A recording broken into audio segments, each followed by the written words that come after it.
Saludos, televidentes de TV UJAT. Está sintonizando El Color de la Literatura, lugar donde las ideas surgen y explotan. Hoy presta mucha atención porque abriremos nuestro capítulo dedicado a la astronomía. Escribiremos 5 grandes libros para comenzar a escribir. Leeremos una carta con uno de los grandes maestros de la literatura francesa y aterrizaremos en nuestra recomendación del día.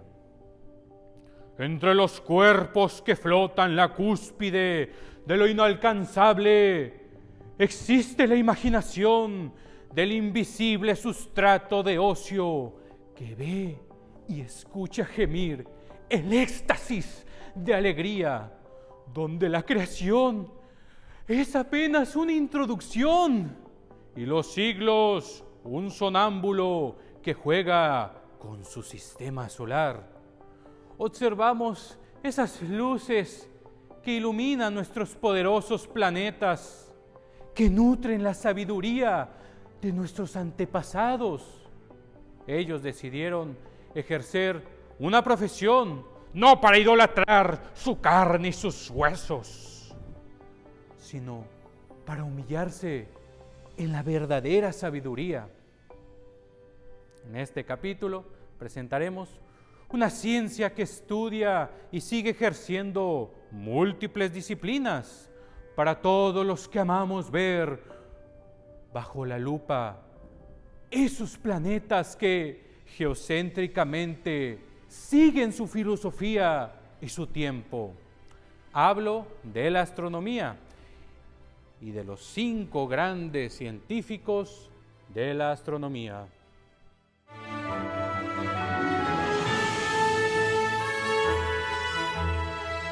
Hay hombres que despiertan con el mañana en sus brazos, levantan las hostias del tiempo y aprenden a observar el presente. En esta nueva temporada de mini biografías, tomaremos la lupa para observar a nuestros 5 científicos que cambiaron nuestro universo. Empezaremos con Nicolás Copérnico, astrónomo polaco. Es conocido por su teoría heliocéntrica que había sido descrita ya por Aristarco de Samos, según la cual el Sol se encontraba en el centro del universo y la Tierra, que giraba una vez al día sobre su eje, completaba cada año una vuelta alrededor de él. Pero Copérnico sabía que sus teorías no gustarían a la Iglesia. Quitar a la Tierra del centro del universo suponía relegar en importancia al hombre. Por esto, fue relativamente discreto en cuanto a la publicación y divulgación de sus ideas. En 1609, Johannes Kepler publicó su obra Astronomia Nova, que contenía sus 2 primeras leyes del movimiento planetario, la primera de las cuales establece que los planetas efectivamente se mueven alrededor del Sol, pero sus órbitas no son circulares como creía Copérnico, sino elípticas, y el Sol se encuentra en uno de sus focos. Kepler es recordado principalmente por haber descubierto las leyes que rigen el movimiento de los planetas de nuestro sistema solar.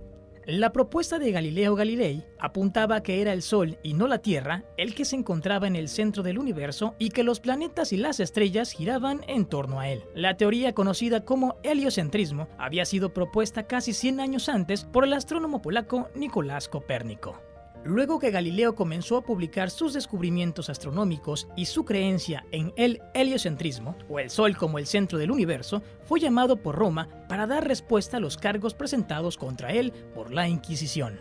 Las leyes de Newton fueron gracias a Copérnico, Kepler y Galileo. No solo existía un modelo heliocéntrico, sino que este tenía una demostración matemática y una empírica. Lo que no tenía era una explicación.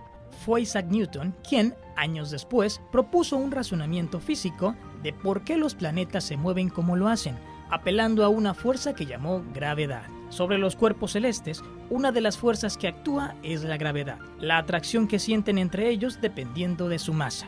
Este impulso hace que los planetas giren en torno al Sol en vez de seguir trayectorias rectas. En realidad, Einstein demostró a mediados del siglo XX que la gravedad era algo más complejo de lo que Newton describió y que su idea era acertada cuando hablamos del sistema solar y de objetos cercanos y de poca masa, hablando de parámetros astronómicos, pero que para otros cuerpos más densos o con más masa, como las estrellas, hacían falta otras ideas, que recogió en su teoría de la relatividad general. Todos estos genios no eran más que aprendices de la observación de su campo. Ellos dieron lugar a la revolución científica. Y concluimos este nuevo primer encuentro de mini biografías con una frase del doctor Luis del Río Díez, quien dijo: al igual que la energía y la masa, el conocimiento no se crea ni se destruye. Simplemente se va transformando y de nosotros depende que ello suceda. Los padres del pensamiento astronómico dejaron un legado para que nosotros podamos seguir iluminando a otros bajo esas estrellas que desnudan nuestra mirada y nos ponen a pensar qué hay más allá de nuestro sistema solar. Todos estos misterios están cuando ponemos nuestra mirada un poco más alto, cuestionando y planteando nuevos caminos que nosotros mismos seguiremos escribiendo. Al volver, después de este corte promocional, presentaremos las cápsulas del día, donde usted gustará un buen caldazo literario.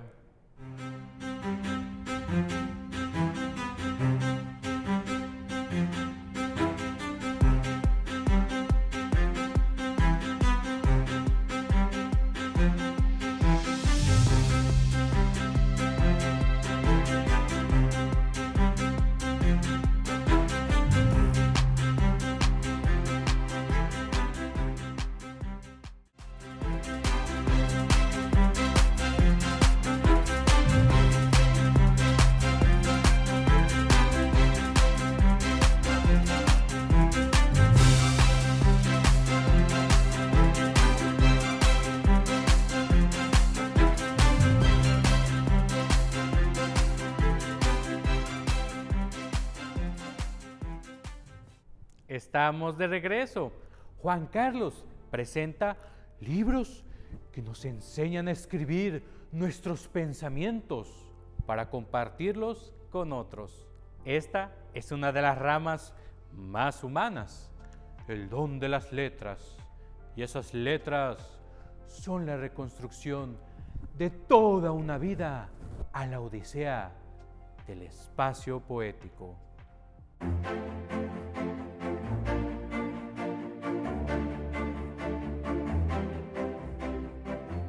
Ordenar el pensamiento, conocerse mejor a uno mismo, ayudar a la memoria y a la creatividad e incluso mejorar la salud mental y física son algunos de sus principales efectos positivos. Ya sea que lo realices por gusto o por necesidad, escribir es una actividad muy recomendable, ya que se ha comprobado que además de mejorar significativamente tu ortografía, mejora la capacidad de concentración y de memoria. Pero eso no lo es todo. Escribir también es muy beneficioso para el alma. Un escritor puede encontrar en sus obras alivio ante problemas emocionales, a la vez que fortalece su autoconocimiento. Soy Juan Carlos Juárez y en la sección de hoy les recomiendo leer estos 5 grandes libros que necesitas para comenzar a escribir. Puesto número 5. Para dar inicio a esta lista, te pido que te dejes atrapar por un relato descarnado y muy personal, lo que su autora denomina un viaje inútil. El viaje inútil es un pequeño libro escrito por Camila Sosa Villada, una mujer transexual que nos cuenta en primera persona cómo aprendió a leer y a escribir con su padre y su madre, hasta cómo ese acto de amor fue el motor de su vida, de su transformación y de su aceptación. El viaje inútil arranca anunciando sus obras y maravillas. Con una intensidad y una rabia inusuales, Camila Sosa Villada ensaya en una clave autobiográfica el relato de una deriva que va de la infancia al posterior ejercicio de la prostitución, el tránsito desde el travestismo al teatro y el choque con la escritura como lugar de posibilidad y peligro, de expresión, de vitalidad y borramiento. La actriz y dramaturga cordobesa nos invita a ser testigos de su mutación de identidad junto con la escritura. Puesto número 4. En el puesto número 4 tenemos una obra que fundamentará nuestros inicios en la escritura de la mano de nada más y nada menos que de la primera mujer en recibir el prestigioso premio Pulitzer y seguramente la novelista norteamericana más importante de su generación. Escribir ficción es una obra de Edith Wharton, en la cual nos aproxima a las claves de la ficción moderna, en el que, con sencillez y rigor, desgrana técnicas y recursos para desarrollar el estilo y la estructura narrativa, contar un cuento o desarrollar personajes, entre otros aspectos y mecanismos.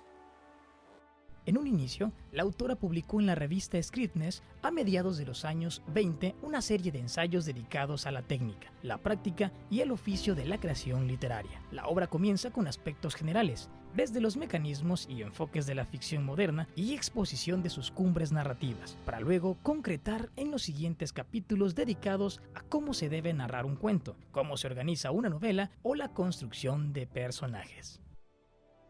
Este libro es lectura obligada ya que nos adentrará al complejo mundo de la creación literaria. Puesto número 3.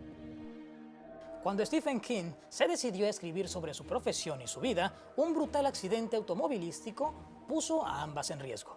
Durante su convalecencia, el novelista descubrió los vínculos cada vez más fuertes entre la escritura y la vida. Mientras escribo es un libro de Stephen King publicado en el año 2000. Es una autobiografía sobre las experiencias como escritor del prolífico autor y también sirve como un libro guía para aquellos que eligen dedicarse al oficio. Este libro comienza con la asombrosa infancia de Stephen King y su extraño y temprano interés por la escritura que lo llevaron a la culminación de su primera novela, Carrie. A continuación, King describe las herramientas básicas del oficio y expone sus opiniones personales sobre los secretos de la escritura. Mientras escribo, culmina con el conmovedor relato de cómo su necesidad de escribir lo ayudó a recuperarse de su casi fatal accidente. Puesto número 2. Esta recomendación vale por 5, ya que con este libro aprenderás de los 5 mejores escritores de todos los tiempos. Dibujando la tormenta es una obra de Pedro Sorella, la cual también puede describirse como un paseo a través de las vidas y obras de 5 inventores de la escritura moderna: Faulkner, Borges, Stendhal, Shakespeare y Saint-Exupéry. Un apasionado y estimulante canto a la lectura en el que Pedro Sorella, de forma muy amena y a la vez exhaustiva, nos descubre cómo Faulkner intuyó que toda novela es una forma de poesía, cómo Borges tuvo que sufrir una infección de la sangre para terminar aboliendo las fronteras internas de la literatura, cómo de Shakespeare no sabemos casi nada, pero sí lo que importa, cómo Stendhal escribió para revivir su juventud heroica en la Italia e intuir que la condición para escribir una obra maestra es haberla vivido antes, y cómo Saint-Exupéry encarnó un siglo después esa profecía y fundió vida y escritura en una sola obra. Por todo lo anteriormente dicho, este libro se convierte en una gran oportunidad para aprender de los inventores de la escritura moderna que no debes dejar pasar. Puesto número 1. Y cerramos con broche de oro esta lista. Ejercicios de estilo de Raymond Queneau es la obra más corta y compleja de este top, pero también es un gran paso en la vida de cualquier escritor, ya que este autor profundiza al lector en uno de sus aspectos más importantes de la creación literaria: la creatividad.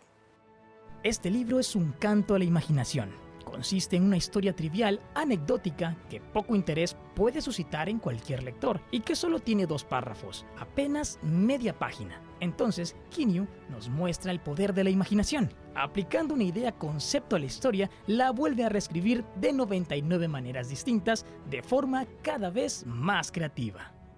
¿Estás de acuerdo con nuestra lista? Coméntanos cuáles de estos libros ya leíste y qué te parecieron. Soy Juan Carlos Juárez y te recuerdo que este es el mejor momento para comenzar a leer. Estos fueron los 5 grandes libros que necesitas para comenzar a escribir. Escribir es reinventarse a sí mismo, es de construir los pasos a largas caminatas utópicas y distópicas que elevan las cuerdas poéticas, donde la imaginación sigue creciendo narrativamente. Regresamos después de este corte promocional. No se despegue y volvemos con más.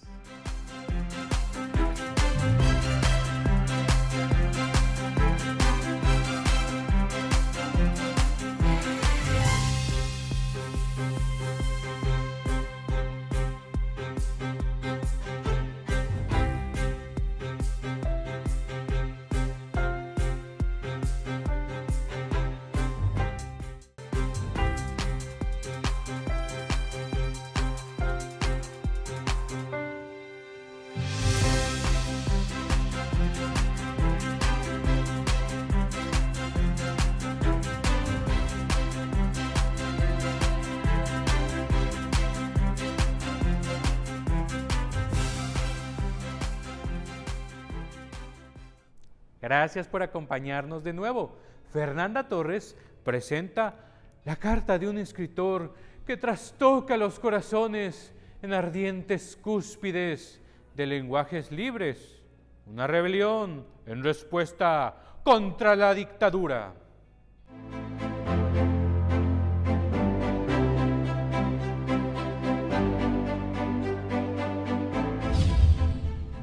La revolución es una estampida de lágrimas y cenizas que afloran su pensamiento y aniquila los cuernos de la cobardía inmadura. Hoy, en Top Curiosidades, presentamos la emotiva carta del profílico escritor Víctor Hugo a nuestro pueblo mexicano. El gran maestro de la literatura francesa es recordado por dar vida a una de las mejores obras literarias de todos los tiempos, Los Miserables. Comenzamos. La segunda intervención francesa en México fue un conflicto armado entre México y Francia entre los años 1862 y 1867. Tuvo lugar después de que el gobierno mexicano, encabezado por Benito Juárez, anunciara la suspensión de los pagos de la deuda externa en 1861. Diversos intelectuales se manifestaban en contra del imperio creado por Napoleón III, y entre ellos se encontraba el aclamado escritor Víctor Hugo, un ferviente defensor de la República. Vamos a escuchar esa carta dirigida en fuego y en alma a nuestro querido pueblo mexicano. Mexicanos, estoy con vosotros. Vosotros y yo combatimos contra el imperio. Vosotros en vuestra patria, yo en el desierto. Luchad, combatid, sed terribles. Y si creéis que mi nombre os puede servir de algo, aprovechadle. El imperio fracasará en esa tentativa infame. Así lo creo. Y vosotros venceréis, pero ya venzáis o ya seáis vencidos. La Francia continuará siendo vuestra hermana. Y yo, ya que apeláis a mi nombre, os repito que estoy con vosotros. Si sois vencedores, os ofrezco mi fraternidad de ciudadano. Si sois vencidos, mi fraternidad de poscrito. Resistid los colmillos de la guerra, porque es un arma de doble filo contra la adversidad, dando vida a la intimidad y a no temer a la hermandad de su muerte. Soy Fernanda Torres y nos vemos en el siguiente capítulo para más curiosidades. Natalia Ceballos recomienda una historia de aventuras, tesoros y sobre todo piratas. Su autor nos enseña que la amistad no es una posada en el camino ni un tráfico de intereses materiales, sino una libertad en el lenguaje del alma.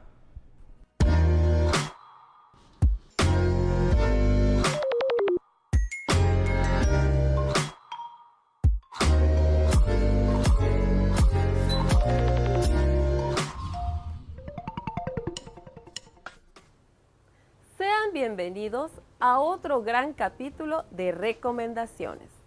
No eres más que un chiquillo, pero listo como el hambre. Cita que nos da una pista sobre cómo será el protagonista de la siguiente obra, La Isla del Tesoro.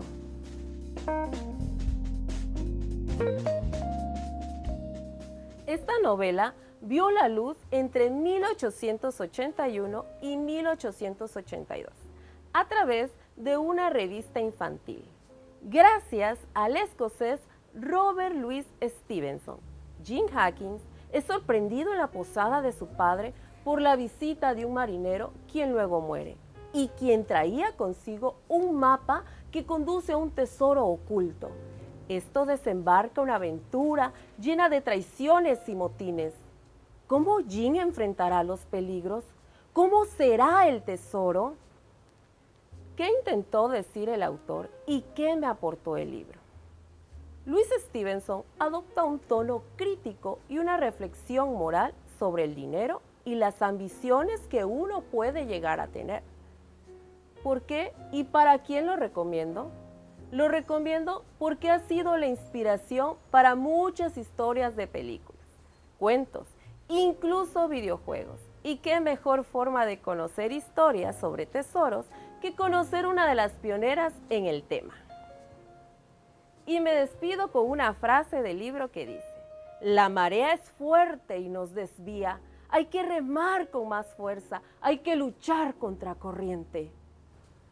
Una reflexión que nos invita a enfrentar nuestros problemas, por más difíciles que sean. Y bueno, mi gente, ha sido un honor compartir este pequeño espacio con ustedes. Mi nombre es Natalia Ceballos y nos vemos. Hasta la próxima.